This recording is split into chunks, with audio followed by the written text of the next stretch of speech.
The team deployed to the surface in individual drop pods, each one equipped with enough firepower to level a small city and shields capable of deflecting anything short of a direct hit from a stellar-class weapon. They landed in different hemispheres simultaneously, following standard doctrine for rapid planetary assessment. The plan was simple: spend a few hours cataloging human capabilities, eliminate any threats, and reconvene for the formal conquest ceremony. Zephyos touched down in what the humans called North America, his pod creating a crater that would have impressed a small meteor. He emerged from the smoking wreckage like some primordial nightmare, his advanced combat suit making him functionally invincible by any reasonable standard. His weapons could disintegrate matter at the molecular level, his armor could withstand nuclear detonation, and his sensors could track a fly from orbit. The first humans to encounter him were a group of what appeared to be recreational hunters, armed with primitive projectile weapons and dressed in camouflaged fabric. Zephyos expected them to flee in terror or prostrate themselves in submission. Instead, they did something that wasn't in any of his tactical manuals. They started taking pictures with their small rectangular devices. "Holy crap, is that an alien?" one of them said, apparently more excited than terrified.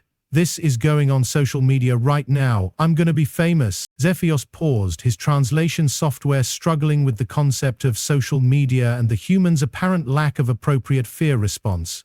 In his 12 centuries of military service, he had never encountered a species that responded to overwhelming force with documentation attempts and excitement. "You will surrender immediately or face annihilation," he announced, his voice amplified to bone-shaking levels and translated into the local language. The humans looked at each other, then back at him.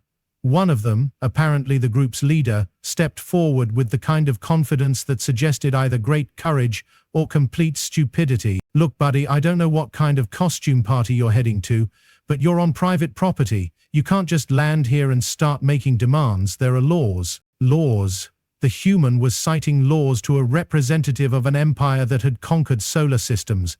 Zephyos felt something he hadn't experienced in centuries: confusion. Meanwhile, halfway around the planet, Valmora was having her own encounter with human logic. She had landed near what her sensors identified as a major population center, expecting to find the species' leadership cowering in primitive structures. Instead, she found herself surrounded by humans who seemed more interested in her infiltration equipment than her weapons. "Excuse me, miss," said a small human female who couldn't have been more than half Valmora's height. "Are you here for the comic convention? Because your costume is absolutely amazing. The detail work on those prosthetics is incredible." Valmora's 6 eyes blinked in sequence, a sign of extreme confusion among her species. "I am a reconnaissance specialist of the Vorthak Empire. You will..." "Oh wow, you even stayed in character. That's dedication.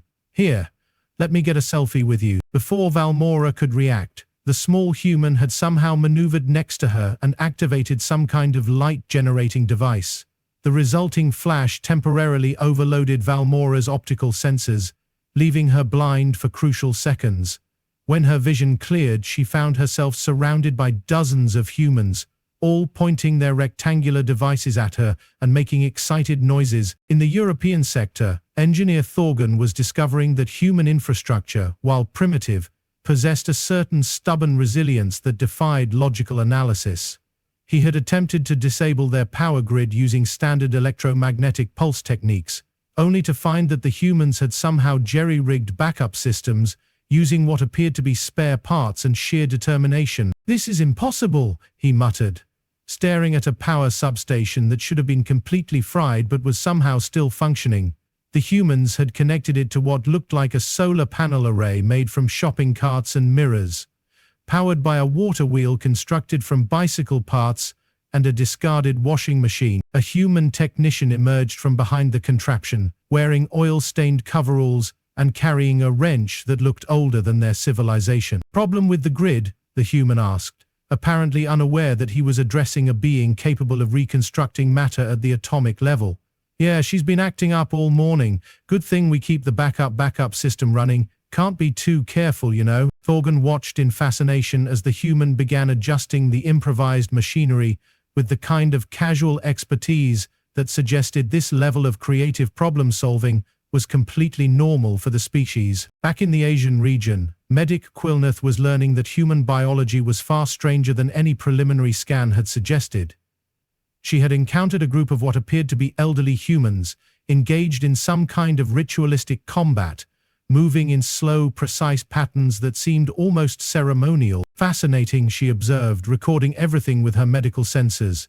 The aged members of this species appear to maintain surprising physical coordination, despite their advanced deterioration. One of the elderly humans, a woman who couldn't have weighed more than 45 kilograms soaking wet, noticed Quilneth's attention and approached with a friendly smile. "Are you here to join our Tai Chi class, dear? We're always happy to have new students. Though I have to say, that's quite an interesting outfit you're wearing." Quilneth activated her threat assessment protocols, scanning the small human for weapons or signs of hostile intent. The readings were confusing.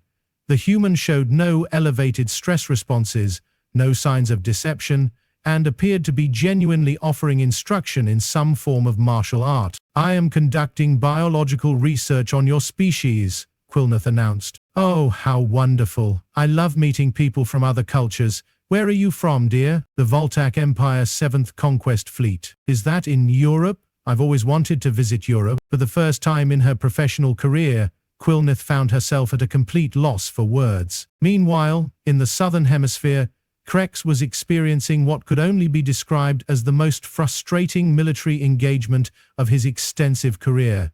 He had landed in what appeared to be a rural agricultural area, expecting to encounter simple farmers, who would serve as perfect test subjects for his weapons systems. Instead, he found himself facing a species that treated mortal combat like a recreational activity. "G'day, mate," called out a human who appeared to be completely unconcerned by Krex's imposing presence. "You here for the hunting competition? Because I've got to tell you that gear of yours is going to give you an unfair advantage." Krex raised his primary weapon, a device capable of reducing organic matter to constituent atoms. "I am Tactical Specialist Krex of the 47th Conquest Fleet. You will submit to Imperial authority or be destroyed." The human squinted at him, then grinned. "Right then, competition it is. Fair warning though, mate. I don't go down easy." What followed was the most bewildering combat encounter in recorded Vorthak history.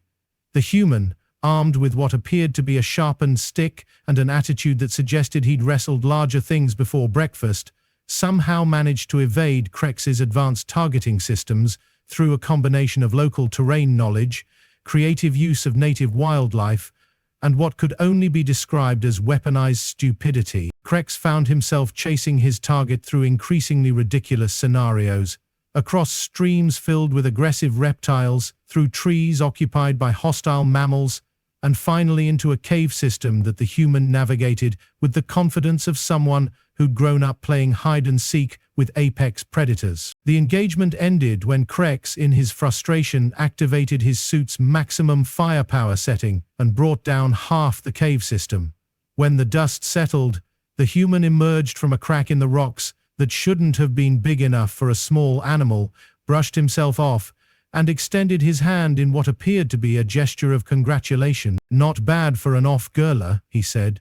"Though next time you might want to watch out for the drop bears." Krex spent the next several minutes trying to process what a drop bear might be, while the human wandered off, apparently having lost interest in their life or death struggle. As the hours passed, each team member found themselves increasingly confused by human behavior patterns that defied every known model of civilized response. The humans showed no proper fear of superior technology, no respect for obvious military dominance, and an absolutely baffling tendency to treat potentially deadly encounters as opportunities for social interaction. Zephyos received increasingly bewildered reports from his team throughout the day. Valmorar had somehow become the center of what the humans called a fan convention, with thousands of them demanding to take pictures and asking detailed questions about her costume design. Gorgon had been recruited by local technicians to help repair infrastructure damaged by his own reconnaissance activities, and was now engaged in what could only be described as collaborative engineering with beings who used duct tape and optimism as primary construction materials. Quilneth had been invited to address something called a medical conference, and was finding herself genuinely impressed by human innovation in the face of biological limitations. But it was Krex's report that truly began to worry the commander. The tactical specialist, a warrior who had single-handedly conquered species with natural armor plating and energy-based offensive capabilities, was requesting immediate extraction after what he described as the most psychologically damaging combat experience of my career. We don't fight like any civilized species. Krex's transmission crackled with static and what sounded suspiciously like suppressed panic. They don't retreat when outgunned, they don't surrender when overwhelmed, and they don't die when they should be dead. One of them fell off a cliff, bounced off 3 trees, landed in a pit full of dangerous animals, and then asked if I wanted to grab dinner and discuss our cultural differences. Zephyos felt the first stirrings of something that couldn't possibly be concern. The Vorthak didn't experience concern about level 3 civilizations. It simply wasn't in their nature. The situation deteriorated rapidly over the next 24 hours. Valmora reported that her position had been compromised when thousands of humans descended on her location, all apparently believing she was part of some elaborate entertainment event. They had surrounded her ship with what they called food trucks and merchandise vendors, effectively trapping her in a spontaneous festival celebrating her arrival. I tried to demonstrate the superiority of our technology by activating the ship's defensive systems, she reported. The humans applauded and asked if I could make the lights flash in rhythm with their music. Then they started dancing. Organ's situation was even more surreal. He had become involved in what the humans called a hackathon, where local technicians competed to create innovative solutions using limited resources. His attempts to demonstrate Vorthak engineering superiority had backfired when the humans began incorporating his advanced technology into increasingly bizarre contraptions. They took my molecular reconstructor and used it to create something they call a pizza oven, he reported, his voice carrying a mixture of admiration and horror. It's completely inefficient, utterly impractical, and somehow produces food that's better than our standard military rations. I don't understand how they consistently violate basic principles of engineering and achieve superior results. Quilneth's medical research had taken an unexpected turn when she'd attempted to study human physiology under stress conditions. Instead of the expected fight or flight responses, she'd observed humans engaging in what they called extreme sports, activities that involved deliberately exposing themselves to mortal danger for no apparent reason other than entertainment. They jump off perfectly safe elevated surfaces while attached to elastic cords, she reported, her scientific training warring with her survival instincts. They throw themselves out of aircraft without proper atmospheric protection and consider it recreational. One of them asked if I wanted to try something called base jumping, and seemed genuinely confused when I explained that my species values continued existence. But it was the disappearance of team members that finally convinced Zephyos that Earth represented a threat unlike anything in the Imperial database. Krex had vanished first, last seen accepting an invitation to something called a barbecue with a group of humans who claimed they wanted to show him how we do things down under. His tracking beacon had gone dark somewhere in the Australian wilderness, broadcasting only a final message that consisted of hysterical laughter and the words, "The spiders are bigger than my head." Valmora had been next, overwhelmed by what could only be described as aggressive hospitality from humans, who seemed determined to adopt her as some kind of cultural mascot. Her last transmission had come from what appeared to be a television studio, where she was being interviewed about her artistic vision and character development choices. Thorgan had disappeared while attempting to explain the fundamental principles of physics to a group of human engineers who kept politely disagreeing with him while demonstrating devices that shouldn't have been able to function. His final message had been a confused inquiry about something called percussive maintenance and why hitting sophisticated machinery with primitive tools somehow made it work better. Quilneth had vanished during what she'd described as a medical emergency, responding to reports of injuries at something called a monster truck rally. Her tracking beacon had gone silent somewhere in the middle of what appeared to be organized vehicular combat. with her last transmission consisting of excited observations about human pain tolerance and their apparent inability to recognize mortal danger. Commander Zephyros found himself alone on a planet that had somehow eliminated 4 of the Empire's most capable specialists without firing a shot, declaring war, or even seeming to notice that they were under attack. The humans continued their daily activities with the same cheerful obliviousness that had characterized every encounter, apparently treating the arrival of an invasion force as an interesting cultural exchange opportunity. For the first time in his military career, Zephyros activated the emergency extraction protocol and retreated to his ship. As the inevitable conclusion lifted off from the lunar surface, he began composing what would become the most unusual mission report in Vorthak history. The journey back to Imperial space gave him time to process what he'd witnessed on Earth. The humans weren't just different from other species the Empire had encountered, they were incomprehensible. They possessed no advanced weapons, no energy shields, no faster-than-light travel, and no apparent understanding of their place in the galactic hierarchy. By every reasonable metric, they should have been the easiest conquest in Imperial history. Instead, they had somehow neutralized an elite strike team through the simple expedient of being themselves. Zephyros's report to Imperial Command was met with the kind of stunned silence typically reserved for news of supernovas or the heat death of the universe. Admiral Thixion, a warrior whose strategic brilliance had brought 17 sectors under Imperial control, read the document 3 times before speaking. "You're telling me," the Admiral said slowly, "that a Level 3 civilization eliminated our strike team through hospitality and cultural confusion?" "That's correct, sir." "And that they accomplished this without realizing they were under attack?" "Also correct, sir." "And that your recommendation is to classify Earth as a Level 11 threat and quarantine the entire system?" Zephyros's mandibles clicked with the nervous energy of a soldier delivering news that no one wanted to hear. "Actually, sir, I'm recommending we create a new classification level. Level 12 should remain reserved for us, but I think Earth requires something entirely outside our normal parameters." The Admiral stared at the report for several long minutes, his compound eyes processing information that challenged everything the Empire understood about conquest, civilization, and the fundamental nature of intelligent life. "What classification do you suggest?" "Level impossible, sir." 3 days later, Imperial Command issued Order 847 Alpha, officially reclassifying Earth as a level impossible threat and declaring the Sol system off-limits to all Imperial vessels. The order included a footnote that would become legendary throughout the Empire. "Species appears to weaponize chaos and friendship. Approach at your own risk. Recommended response: aggressive avoidance." The Vorthak Empire, which had conquered half the galaxy through superior firepower and tactical brilliance, added Earth to the very short list of places they preferred to pretend didn't exist.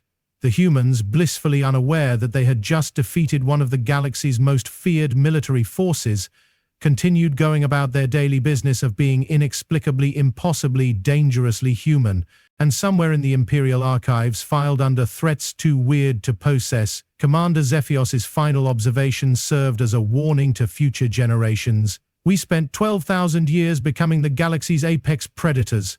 It never occurred to us that somewhere out there, evolution might have been working on something even more terrifying, a species that doesn't understand the concept of surrender and considers mortal danger an invitation to party." The galaxy, it turned out, was a much stranger place than anyone had imagined, and the Vorthak Empire, for all their conquest and glory, had finally learned the most important lesson in cosmic survival. Sometimes the most dangerous predator is the one that doesn't know it's hunting. The Vorthak Empire had a simple philosophy: if it moved, conquer it. If it didn't move, conquer it anyway. It might be sleeping. For 12,000 years, this approach had served them remarkably well, transforming them from a collection of warring clans on a dying planet into the galaxy's most feared apex predators. Their ships cast shadows across star systems, their warriors made entire civilizations surrender at the mere mention of their name, and their military doctrine was so refined it could be summarized in 3 words: overwhelming, brutal, efficient. The Vorthak classified every species they encountered using their patented threat assessment matrix, a delightfully straightforward system that ranged from level 1, harmless herbivores who apologized for existing, to level 10, species that required orbital bombardment before breakfast. In their extensive database of 47,000 catalogued civilizations, exactly 0 had ever achieved level 11. The Vorthak themselves naturally occupied the theoretical level 12, a classification they'd invented specifically for themselves because modesty was for species that hadn't conquered half the galaxy. Earth, that quaint little blue-green marble spinning lazily in an unremarkable solar system, had been assigned a generous level 3 rating. The preliminary scans showed a species that had barely figured out fire, let alone faster-than-light travel. Humans, as they called themselves, were still using chemical rockets to barely escape their own gravity well, a technological achievement roughly equivalent to a toddler successfully tying their shoes. Their weapons were primitive projectile throwers, their armor was laughably inadequate, and their military tactics appeared to consist primarily of running at each other while making loud noises. Commander Zephyos of the 47th Conquest Fleet reviewed the assessment with the kind of bored professionalism that came from having personally overseen the subjugation of 17 civilizations. His chitinous exoskeleton gleamed under the command deck's harsh lighting, and his 4 arms moved with practiced efficiency as he scrolled through the intelligence reports. The humans had approximately 8 billion individuals scattered across their single planet, had recently achieved nuclear fission, and showed a disturbing tendency to point their weapons at each other rather than any external threats. Pathetic, Zephyos clicked in the harmonic language of his people, his mandibles expressing contempt with particular eloquence. They're still fighting among themselves over imaginary lines on maps. Half of them worship invisible entities, and the other half worship small rectangular devices they carry everywhere. The strike team he'd assembled reflected the Vorthak's overwhelming confidence in their superiority. 5 specialists, each a master of their craft, each capable of single-handedly conquering lesser civilizations. Tactical specialist Krex had perfected 17 different methods of planetary pacification and considered Earth an insult to his expertise. Scout Valmora had infiltrated societies so advanced they'd transcended physical form, making a species that still used wheels seem almost comically primitive. Engineer Thorgan had dismantled technologies that bent space-time, and here he was, preparing to face a civilization that considered electricity a recent innovation. Medic Quilneth had studied the biology of creatures that could survive in the vacuum of space, and now she was tasked with understanding mammals that couldn't even breathe underwater. The mission parameters were embarrassingly simple: establish orbital superiority, eliminate any resistance, catalog useful resources, and process the survivors for integration into the Empire's labor force. Standard procedure for a level 3 civilization. The whole operation was expected to conclude within 72 hours, including time for a victory celebration and souvenir shopping. Their ship, the inevitable conclusion, dropped out of hyperspace on the dark side of Earth's moon with the kind of dramatic flair the Vorthak had perfected over millennia. The vessel itself was a masterpiece of intimidation. 3 kilometers of angular black metal, bristling with weapons that could crack continents and shields that had withstood the fury of dying stars. Its very presence in a system was usually enough to convince civilizations to surrender before the first shot was fired. Initial scans confirm the intelligence reports, Valmora announced, her 6 eyes focusing on various displays simultaneously. No orbital defenses, no energy shields, no quantum entanglement networks. Their most advanced weapons appear to be nuclear missiles with chemical propulsion systems. I've seen children's toys more sophisticated than their space program. Krex's laugh resonated through the ship's hull like grinding metal. Their largest military vessels can't even leave their atmosphere. They're essentially trapped on their own planet, waiting for us to collect them. This is going to be the shortest conquest in Imperial history.